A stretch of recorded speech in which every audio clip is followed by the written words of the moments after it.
আসসালামু আলাইকুম ওরহমতুল্লাহি ওবারাকাতুহু। সম্মানিত দর্শক মণ্ডলী, আজকে আপনাদের সামনে আমি খুবই গুরুত্বপূর্ণ একটি ভিডিও নিয়ে উপস্থিত হয়েছি। ইনশাআল্লাহ এই ভিডিওটি আপনাদের অত্যন্ত উপকারে আসবে, কাজে লাগবে। যারা বিশেষ করে গরিব রয়েছেন, অভাবী রয়েছেন, তাদের জন্য এই আমল। অনেক সময় দেখা যায় যে অনেকে আমি অভাবের কারণে তদবির দেই না, যেটা সূরা নূরের 33 নম্বর আয়াত ফলো করলে আপনারা দেখতে পারবেন। একটা পুরুষের যদি নিজে চলার সামর্থ্য না থাকে, তাইলে তাকে বিয়ে করার অধিকার ইসলাম দেয় কি দেয় নাই, ওটা আপনারা নিজেরা কোনো ভালো হুজুরকে জিগাইবেন, দেখবেন। হ্যাঁ, আপনার যদি এরকম সামর্থ্য থাকে নিজে চলার মতো, তাইলে আপনি যদি বিয়ে করেন, আল্লাহ তাআলা আপনাকে আপনার রিজিকে বরকত দিবেন।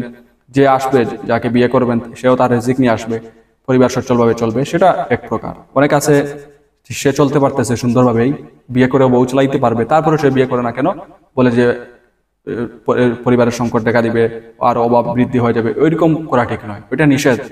আর অনেক আছে মনে করেন সে নিজেই চলতে পারে না, যেমন সামর্থ্য থাকলে 270 টাকা দিবেন, গরিব হলে ফ্রি। এটা বলার পর দেখা যায় যে ওই পুরুষও বলে যে তার সামর্থ্য নেই, একদম বেকার, সত্যিই সে বেকার। তাহলে এবার আপনারা বলেন যে তার কাছে এই টাকাগুলো নেই। এটা তো আমি এই জন্য বলতেছি না যে আমাকে টাকা দিতেই হবে, কারণ ওইরকম বলার পর আজ পর্যন্ত 2017 থেকে কাজ করতেছে, কেউ বলতে পারবেন না যে আমি বলছি যে যেহেতু আপনি বেকার মানুষ, এখন আপনি অন্য ব্যবস্থা করেন বা রোজা রাখেন, আর সে আবার আমাকে টাকার লোভ দেখাইছে আর টাকা দিয়ে দিচ্ছে আর আমি তদবির দিয়ে দিচ্ছি। এরকম কোনো তদবির আমি দেই নাই। আপনারা পরীক্ষা করে দেখতে পারবেন। আপনি বলবেন যে আপনি যদি মহিলা হন, তারপরেও পরীক্ষা করে দেখবেন, সমস্যা নাই।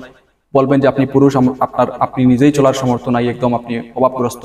তারপরে আমি যখন এই কথা বললাম যে আপনার এখন ইসলাম বলে নাই যে ইসলাম বৈধ করে নাই বিয়ের জন্য, ইসলাম বলছে আপনি রোজা রাখেন বা আপনি এমন কাজ করেন যাতে করে আপনি প্রতিষ্ঠিত হন। এখন আপনি মনে করেন 270 জায়গায় আপনি আমাকে লোভ দেখাইলেন যে 500 টাকা দেবো, আপনার কাজটা করে দেন। আমি বললাম জি, নাম দেন। এরকম এত বেরেল হয়ে তদবির দেই না আমি, ঠিক আছে? তো যাই হোক, এখন আপনাদের জন্য করণীয় হচ্ছে আজকে আমল আপনাদের সামনে শিখিয়ে দেব। এই আমলটি যদি করেন তাইলে আপনাদের সচ্ছলতা ফিরবে। চেষ্টা করবেন আপনি হওয়ার জন্য। নিজের বিবেককে একটু নিজে তো প্রশ্ন করলেই তো আপনারা উত্তর সহজে পাবেন যে আপনি এখন চলতে পারতেছেন না। যে আসবে, শরীয়তের বিধান হলো তাকে আপনার ভরণ পোষণ এবং তাকে থাকার বাসস্থান আপনাকে দিতেই হবে। এগুলো যদি এগুলো দিতে পারেন, তাইলে আপনার জন্য বিয়ে করতে হবে আপনি। কারণ অনেক সময় আছে বিয়ে করা ওয়াজিব, আপনি খারাপ পথে চলে যাবেন, এমত অবস্থায় আপনাকে বিয়ে করতেই হবে। যদি আপনি খারাপ পথে চলে যাবেন এই আশঙ্কা রয়েছে, কিন্তু বউ এনে রাখবেন, আচ্ছা রাখার জায়গা আছে, কিন্তু তার ভরণ পোষণ দেওয়ার সামর্থ্য আপনার নাই, এমত অবস্থায় আপনার জন্য বিয়ে করা হারাম। আপনি রোজা রাখতে হবে, লাগাতার আপনি রোজা রাখবেন। এটা হচ্ছে শরীয়ত। এখন আমি যদি আপনাকে তদবির দেই, তাহলে এটা শরীয়ত বিরোধী কাজ আমি করবো। আর আমার চ্যানেলের নাম হচ্ছে সত্য ইসলামিক আমল, সত্য ইসলামিক হেল্প। এখন আমি যদি ইসলামের নাম নিয়ে আপনাকে শরীয়ত বিরোধী কোনো কিছু দিই যেটা ইসলামে সাপোর্ট করে না, এটা হবে আমার জন্য একটা আমানতের খিয়ানত। আমানতের খিয়ানতটা হবে ইসলামের সাথে। সুতরাং এটা থেকে আমাকে বিরত রাখবেন আপনারা প্লিজ। তো আপনাদের জন্য যে আমল, সেটা হচ্ছে কোন দরিদ্র ব্যক্তি 21 দিন 2 রাকাত নামাজ তাহিয়াতুল ওযু নামাজ পড়ে অত্র ইসিম মুবারক 300 বার পাঠ করিলে তাহার মকসুদ পূর্ণ হইবে। তো আপনি মকসুদ পূর্ণ হওয়ার জন্য, মনে করেন গরিব মানুষ, 21 দিন পর্যন্ত আপনি যে ইসিমটি আপনাদের সামনে বলবো, এটা 300 বার পাঠ করবেন। ইয়া লতিফ, যেটা বিয়ে হওয়ার আমল, এটা অনেক উপকারী একটি আমল। ওটা আপনি তাহিয়াতুল ওযু, অর্থাৎ আপনি ওযু করার পরে 2 রাকাত নফল নামাজ পড়বেন, এই নিয়তে যে আপনি যে আমল করবেন আপনার আমলটা যেন কবুল হয়, ঠিক আছে? তো এখানে নিয়ত আপনি কোনটা করবেন, এই নিয়ত আপনি করবেন আর যাতে করে আপনার আর্থিক অবস্থা ভালো হয়, উন্নতি হয়, যাতে করে আপনি বিয়ে করতে পারেন। বিয়ে করার পর যেন ওকে ভরণ পোষণ দিয়ে সবকিছু সামলিয়ে চলতে পারেন, সেই রকম নিয়ত করে আপনি আমল করবেন। ইনশাআল্লাহ কিন্তু উপকার পাবেন। আর নিজে চেষ্টা করবেন, শুধু যে আমল করবেন আর বেকার শুয়ে থাকবেন আর পরিবারের বুকে আপনি নিজেই মেহমান, আরেক মেহমান এনে তুলবেন, তাইলে তো এটা তো আর মানানসই কোনো কিছু হয় না, তাই না? তো আপনার একটা বোনকে কি আপনি এরকম দিবেন, ওই যে তদবির করবেন যে আরেকজনকে আনার জন্য, সে আসতেছে না, কারণ সে জানতেছে আপনি বেকার, আপনার করে এসে কোনো লাভ নেই। এখন আপনি যদি এরকম হন, আপনার একটা বোন রয়েছে ঘরের মধ্যে, আপনি জানেন যে যার কাছে বিয়ে দিবেন ছেলে একদম বেকার, সে নিজেই চলতে পারে না, আপনার বোনকে কি আপনি বিয়ে দিবেন? তো 2টা উদাহরণ আপনাকে দিলাম বিবেক থেকে।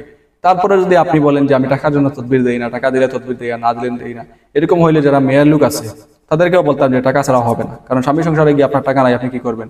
একটা মেয়ের স্বামীর সংসারে থাকতে হলে তার টাকার প্রয়োজন নেই, কারণ তার স্বামী তাকে টাকা দিবে। সেজন্য যারা মেয়ে তাদেরকে অবশ্যই, তো যারা বলে সামর্থ্য নেই, কেউ বলতে পারবে না যে সামর্থ্য নেই বলছে আর আমি তদবির দেই নাই। তারপরে যদি বন্ড হই, তাহলে সেই বন্ডকে আমি ভালোবাসি, ঠিক আছে? তারপরে যদি আমি প্রতারক হই, তাহলে এই প্রতারক আমি ভালোবাসি, এই প্রতারক আমার পেশা, এটা আমি সারা জীবন থাকবো এরকম, ঠিক আছে? কোনো সমস্যা নাই। আপনার চুলকালে আপনার চুলকানোর স্থানে আপনি মলম লাগান, আপনারটা কমবে। তো যাই হোক, এটা আপনারা পাঠ করবেন 21 দিন পর্যন্ত। আপনি যে কোনো দিন থেকে শুরু করবেন, কোনো সমস্যা নাই। সূরা বলতেছি, এটা একটি ইসিম, আল্লাহ তাআলার সিফাতের নাম ইয়া লতিফু। যদি এটা দৃঢ় ইয়াকিন নিয়ে আপনারা আমল করেন যে আল্লাহ তাআলা আপনাকে পরিবর্তন করে দিবেন, অর্থাৎ আপনার অভাব দূর করে দিবেন, তাহলে আপনি এই আমল করতে পারেন। মাত্র 300 বার পাঠ করা, 2 রাকাত নফল নামাজ পড়া, এটা কোনো কঠিন কাজ নয়, এটা একদম সহজ কাজ। তো এটা আপনারা আমল করবেন, দেখবেন অত্যন্ত উপকার পাবেন। ঠিক আছে, তো যাই হোক, আজকে ভিডিও এই পর্যন্ত। আশা করি এই ভিডিওটি আপনাদের অত্যন্ত উপকার আসবে। পরবর্তী ভিডিও দেখার আমন্ত্রণ জানিয়ে বিদায় নিলাম। সবাই ভালো থাকুন, সুস্থ থাকুন। আসসালামু আলাইকুম ওয়া রাহমাতুল্লাহি ওয়া বারাকাতুহু।